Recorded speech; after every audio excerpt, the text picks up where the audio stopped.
بسم اللہ الرحمن الرحیم. باب الحیاء من الایمان. حدثنا عبد الله بن يوسف قال اخبرنا مالك بن انس عن ابن شهاب عن سالم بن عبد الله عن ابيه ان رسول الله صلى الله عليه وسلم مر على رجل من الانصار وهو يعظ اخاه في الحياء فقال رسول الله صلى الله عليه وسلم دعه فإن الحياء من الایمان.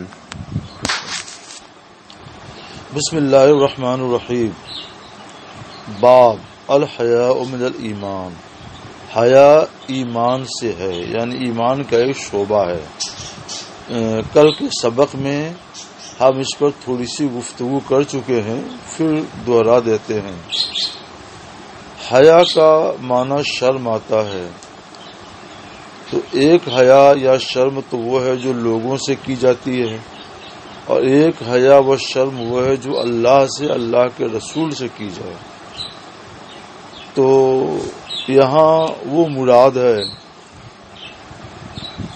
کہ اللہ سے، اللہ کے رسول سے شرم کی جائے. یہ حیا کیا ہے؟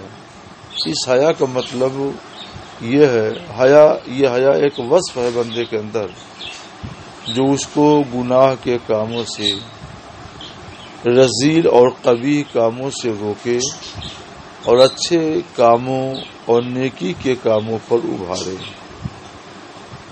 تو جب بندہ اللہ سے حیا کرے گا تو اس کے اندر یہ خصلت پیدا ہو جائے گی. پھر وہ لوگوں کے سامنے بھی گناہ کے کام کرنے سے حیا کرے گا اور رذیل کاموں سے، قبیح کاموں سے حیا کرے گا اور نیکی کے کام کرے گا، اچھے کام کرے گا. اس طور پر یہاں حیا من اللہ، من الرسول، من الناس سب ہے، لیکن اصل میں حیا من اللہ ہے.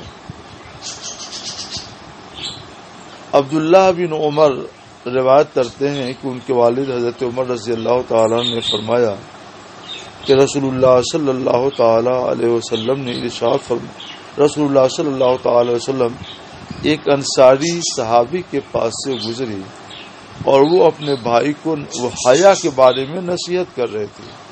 یعنی یہ نصیحت کر رہے تھے تم اتنی حیا کیوں کرتے ہو؟ اتنی حیا کرو گے تو کام کیسے چلے گا؟ حیا کم کرو. تو رسول اللہ صلی اللہ تعالی علیہ وسلم نے اس انسان کو نے فرمایا دعو، یہ وعدہ یدعو سے ہے، اسے چھوڑ دو، اس لیے کہ حیا ایمان سے ہے، ایمان کا ایک حصہ ہے.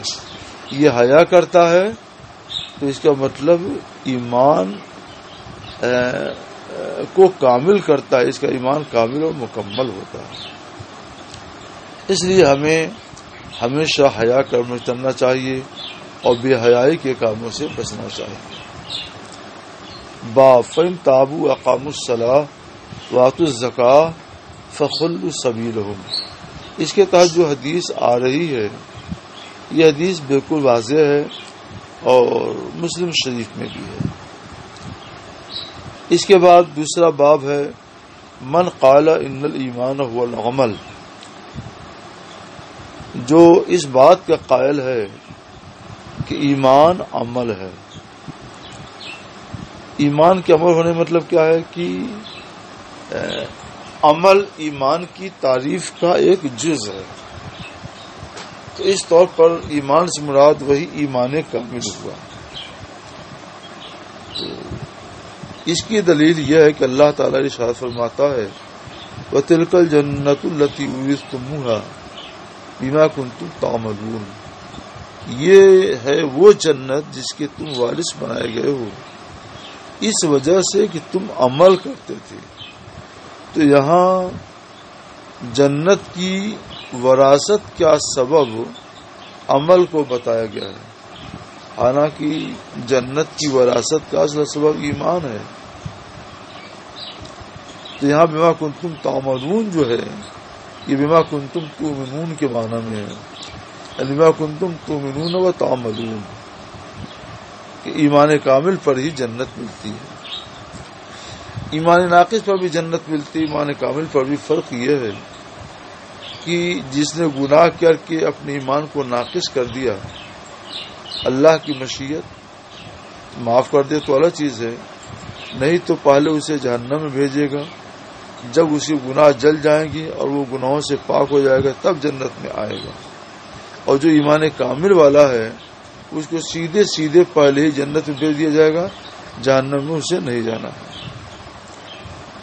وقال عدۃ من اہل العلم، اور متعدد اہل علم نے اللہ تعالیٰ کی اس ارشاد کے بارے میں فرمایا فوربک لنسألنهم اجمعین عما كانوا یعملون، تیرے رب کی قسم ہم ان سب سے ضرور سوال کریں گے اس کے بارے میں جو وہ لوگ عمل کر رہے تھے، یعنی لا الہ الا اللہ محمد رسول اللہ کے بارے میں، بلفظ دیگر ایمان کے بارے میں۔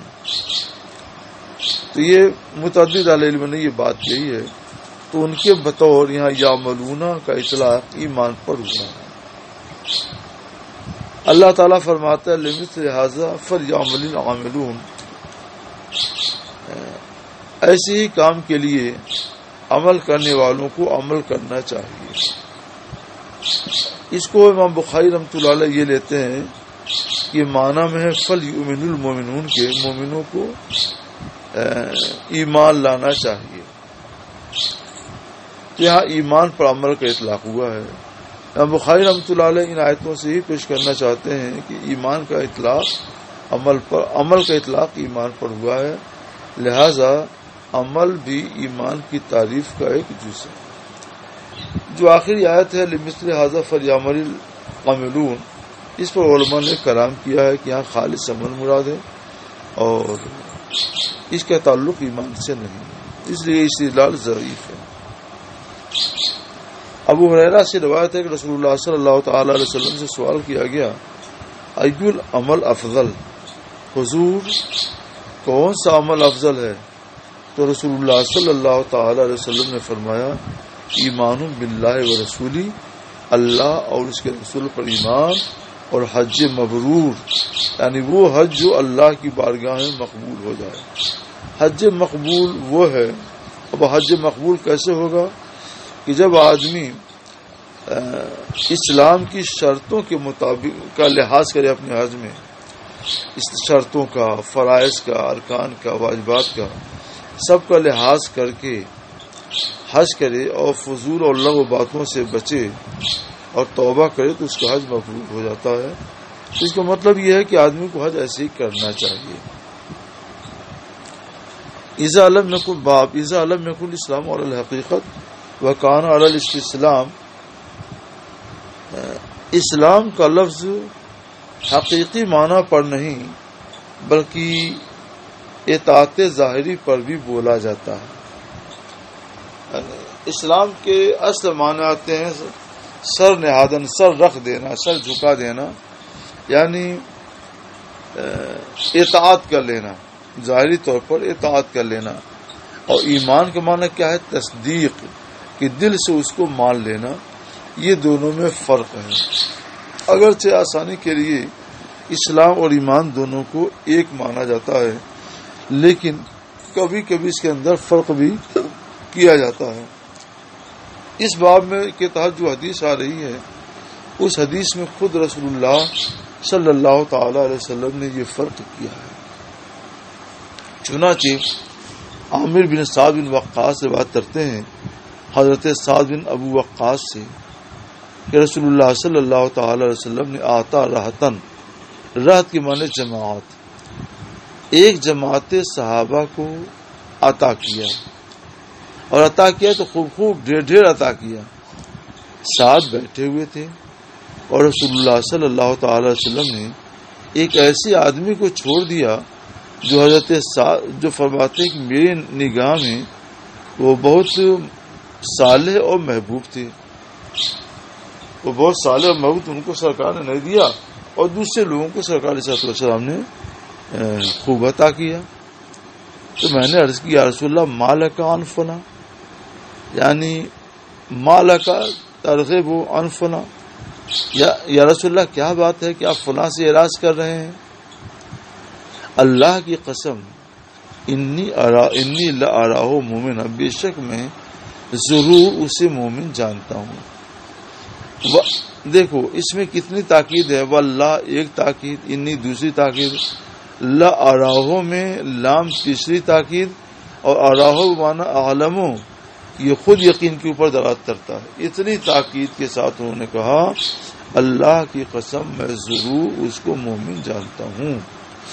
تو سرکار علیہ الصلوۃ والسلام نے مومن جانتے ہو یا مسلم، یعنی تمہاری نگاہوں کے سامنے تو یہ ہے کہ وہ اسلام کی اطاعت کرتا ہے ظاہراً، اس لیے اس کو مسلم کہو۔ مومن تو وہ کہے جو اس کے دل کے اندر چھپے ہوئے حال کو جانتا ہے، اور تمہاری نظر اس کے دل کے حال پر تو نہیں ہے، اس کے دل کے اندر کیا چھپا تمہیں کیا معلوم ہے، اور وہ بھی اتنی تاکید کے ساتھ۔ اس لیے تمہیں مسلمان کہنا چاہیے، مومنن نہیں۔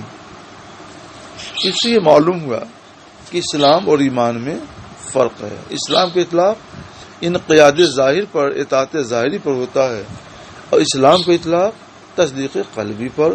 تصدیق قلبی کو کوئی نہیں دیکھ سکتا ہے، اطاعت ظاہری کو دیکھا جاتا ہے۔ تو سعد بن ابی وقاص کہتے ہیں فسکت قلیلا، میں کچھ دیر چپ رہا، ثم غلبنی ما اعلم منہ، پھر مجھے جو بات معلوم تھی وہ غالب آ گئی، فعدت لمقالتی، تو میں نے اپنی بات دہرائی، تو میں نے کہا ما لک عن فلاں، سرکار کیا بات ہے کہ آپ فلاں سے اعراض کر رہے ہیں؟ اللہ کی قسم بے شک ضرور میں اس کو جانتا ہوں، میں اس کو مومن جانتا ہوں۔ تو پھر سرکار نے فرمایا مومن جانتے ہو کہ مسلم؟ تم کو مسلمان کہنا چاہیے، مومن نہیں کہنا چاہیے، دونوں میں فرق ہے۔ تو کہتے ہیں سعد بن ابی وقاص، پھر میں تھوڑی دیر ٹھہرا رہا، اور مجھے چونکہ معلوم تھا کہ مومن ہے، اس لیے یہ بات غالب آئی، اور میں نے تیسری بار اپنی وہی بات دہرائی، اور رسول اللہ صلی اللہ تعالی وسلم نے بھی اپنی وہی بات دہرائی کہ مومن نہیں مسلم کہو۔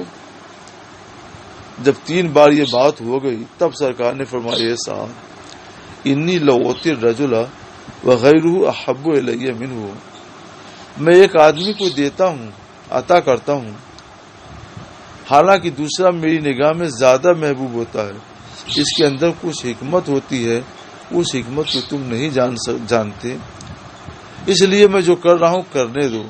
میں ایسا کیوں کرتا ہوں؟ خشیت ان یکبہ اللہ فی النار، اس خطرے کی وجہ سے، اس ڈر کی وجہ سے کہیں اللہ اس کو جہنم میں اونھے منہ نہ ڈال دے۔ تو جہاں خطرہ ہوتا ہے یہ، تو وہاں میں بخشش کرتا ہوں، اور جس کے بارے میں کوئی خطرہ نہیں ہے تو مال آنے تک اس کا انتظار کرتا ہوں۔ اس بات سے اتنا پتہ چلا کہ اسلام اور ایمان میں جزوی طور پر فرق بھی ہے، مگر اب اسلام کو ایمان ہی کے معنی میں لیا جاتا ہے۔ باب افشاء السلام من الاسلام۔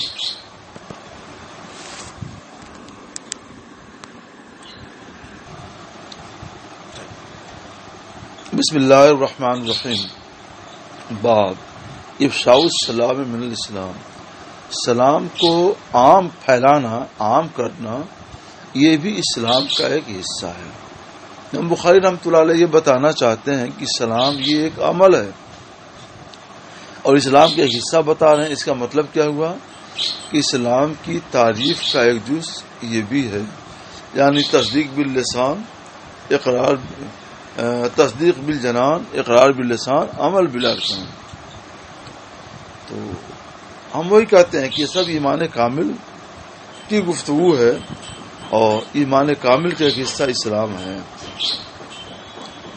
عمار رضی اللہ تعالیٰ عنہ صحابی رسول ہیں، عمار بن یاسر فرماتے ہیں ثلاث من جمعہن فقط جمع ایمان، 3 باتیں ایسی ہیں کہ جو ان کو جمع کر لے تو اس نے ایمان کو جمع کر لیا، یعنی وہ تینوں باتیں ایمان کی باتیں ہیں، مراد ایمان کامل۔ پہلی بات کیا؟ الانصاف من نفس کا، اپنے ساتھ انصاف۔ اپنے ساتھ انصاف کیا ہے جناب؟ کہ ہر وہ کام کرے دین کا، قانون کا، جو اس کی شخصیت کو اونچا کرے اور اس کو ضرر اور تکلیف سے بچائے. مثلا ہمیشہ سچ بولے، لوگ اسے سچا کہیں گے، اس کی شخصیت لوگوں کی نگاہ میں بلند ہوگی. اور امانت دار ہو تو لوگ اس کو امانت دار کہیں گے، اس پر اعتماد کریں گے. لوگوں سے سامان بیچے تو اچھا سودا بیچے، اس میں خراب کھوٹ سامان نہ ملائے. لوگ کہیں گے کہ بہت ایماندار ہے، اور اس کی یہاں سے ہی خریداری پھر کریں گے. اس کی شخصیت لوگوں کی نگاہ میں بلند ہو جاتی ہے. اور لوگوں کے ساتھ اچھے اخلاق سے پیش آئے. تو جتنے اچھے اخلاق سے پیش آئے گا اتنی اس کی شخصیت بلند ہوگی. یہ تو ایک رخ ہوا اپنے ساتھ انصاف کا. دوسرا رخ اپنے ساتھ انصاف کا یہ ہے کہ جھوٹ بولنے سے بچے. ان لوگ کہیں بڑا جھوٹا ہے. اور بیچنے میں، سامان بیچنے وچنے میں بےایمانی کرنے سے بچے. ان لوگ کہیں بہت بڑا بےایمان ہے، اس کے سامان مت لو. چوری سے بچے. ان لوگ کہیں چور ہے، اس سے دور رہو. ڈاکہ زنی نہ کرے، کسی کو گالی نہ دے، کسی کو ناحق قتل نہ کرے، وغیرہ وغیرہ. یہ وہ چیزیں ہیں جو انسان کو ضرر پہنچاتی ہیں اور تکلیف دیتی ہیں. تو اپنے ساتھ انصاف یہ ہے کہ آدمی اخلاق فاضلہ کے کام کرے اور جو رذیل کام ہیں ان سے اپنے آپ کو بچائے. تو یہ ہوا اپنے ساتھ انصاف. اور طالب علم کا اپنے ساتھ انصاف یہ ہے کہ اپنی کتاب کا مطالعہ رات ہی میں اچھی طرح کر لے. اس طور پہ مطالعہ کر لے کہ کوشش کرے کہ جتنا پڑھنا ہے اس کو خود حل کر لے اور سمجھ لے. اور اس طرح سے وہ امتحان کے لیے تیار ہوتا رہے. تو اس سے یہ فائدہ ہوگا کہ امتحان کے دنوں میں راتوں رات، دن بھر، رات بھر جاگنا نہیں پڑے گا. ورنہ اس کی وجہ سے اس کو بڑی تکلیف اٹھانی پڑے گی. کتنے لڑکے محنت کرتے ہیں اور دماغ کا توازن کھو بیٹھتے ہیں، پاگل ہو جاتے ہیں. تو وہ اپنے ساتھ انصاف نہیں کرتے ہیں. اپنے ساتھ انصاف یہ ہے کہ آج ہی سے آپ تیاری رکھیے، مطالعہ کیجئے، غور سے پڑھیے اور دماغ کے کمپیوٹر میں اس کو بیٹھاتے جائیے. تو امتحان کا دور، زمانہ بڑی آسانی سے گزر جائے گا. تو میرے عزیز بچوں، یہ آپ کا اپنے ساتھ انصاف ہے. ماں باپ کی بات ماننا، ان کا ادب احترام، یہ بھی آپ کا اپنے ساتھ انصاف ہے. بڑوں کا ادب کرنا اور چھوٹوں کے ساتھ شفقت کرنا، یہ بھی اپنے ساتھ انصاف ہے. جھوٹ مت بولیے کبھی، یہ بھی اپنے ساتھ انصاف ہے. اور جو پڑھا دیا جائے تو بعد میں اس کو دہرائیے تاکہ وہ ساری باتیں آپ کے ذہن میں اچھی طرح بیٹھ جائے. یہ بھی اپنے ساتھ انصاف ہے. ہر انصافوں میں نفس کا. اس پر میرے بچوں ایک لمبی تقریر کی جا سکتی ہے. اس پوری تقریر کا خلاصہ یہی ہے کہ اخلاق رذیلہ سے بچے اور اخلاق فاضلہ کا جامع بنے. اور بذل السلام للعالم، اور دنیا کو پر سلام کو خرچ کرے. خرچ کرنے مطلب کیا ہے کہ عام کرے، یعنی سب کو سلام کرے. سلام کرنے سے ایک تو دل کے اندر محبت پیدا ہوتی ہے، اور دوسرے کینہ کپٹ جو کچھ سینے میں اگر ہو نا تو سب دور کر کے صاف ہو جاتا ہے. والانفاق من الاقتار. تیسری خوبی کیا ہے؟ اقتار کے معنی آتے ہیں محتاجی. محتاجی کے باوجود خرچ کرنا، لوگوں پر خرچ کرنا، یہ بڑی بات ہے. صحابہ کرام رضی اللہ تعالی عنہم اجمعین کی یہی شان بیان کی ہے قرآن پاک نے. وَيُؤْثِرُونَ عَلَىٰ أَنفُسِهِمْ وَلَوْ بِهِمْ خَصَاصَةٌ. وہ اپنے اوپر دوسروں کو ترجیح دیتے ہیں اگرچہ انہیں احتیاج ہو، محتاجی ہو. یعنی خود محتاج ہیں، انہیں کھانے کی حاجت ہے، مگر دوسرے بھوکوں کو کھلا دیتے ہیں اور خود بھوکے رہ جاتے ہیں. بھوکے رہتے ہیں، خود اوروں کو کھلا دیتے ہیں. یہ ان کی شان ہوا کرتی. یہ ہے الانفاق من الاقدار. آپ یہ نہ سوچیں کہ ہمارے پاس بھی تھوڑا ہی ہے کیا خرچ کریں. نہیں، آپ اللہ کے راستے میں بھوکوں کو کھانا کھلائیں، پیاسوں کو پانی پلائیں، محتاجوں کی حاجت روائی کریں تو اللہ بھی آپ کی حاجت پوری کرے گا. اللہ آپ کو بے سہارا نہیں چھوڑے گا. عبداللہ بن عمرو بن عاص سے روایت ہے، یہ یاد رکھو بچوں، عین میم رے، عمر یا عمر اس کو پڑھ سکتے ہیں. کہاں عمر پڑھیں گے اور کہاں عمر پڑھیں گے، اس کی پہچان یہ ہے کہ را کے بعد واو ہو تو عمر اور را کے بعد واو نہ ہو تو عمر. تو ادھر بہت سی حدیثیں گزری جہاں را کے بعد واو تھا تو ہم نے اس کو عمر پڑھا، یعنی عمرو بن عاص رضی اللہ تعالیٰ عنہ سے روایت ہے کہ ایک شخص نے رسول اللہ صلی اللہ تعالی علیہ وسلم سے سوال کیا، ایو الاسلام خیر، یا رسول اللہ اسلام کی کون سی خصلت اچھی ہے، کون سا اخلاق اچھا ہے؟ تو رسول اللہ نے فرمایا تطعم الطعام، کھانا کھلاؤ، اور سلام سب کو کرو، جن کو پہچانتے ہو اس کو بھی اور نہیں پہچانتے ہو اس کو بھی. تو اس کی بڑی اہمیت ہے اسلام میں. بھوکوں کو کھانا کھلانا، پیاسوں کو پانی پلانا، ننگوں کو کپڑا پہنانا، گرتوں کو اٹھا لینا، بے سہاروں کو سہارا دینا، یہ سب اس کے اندر آتا ہے.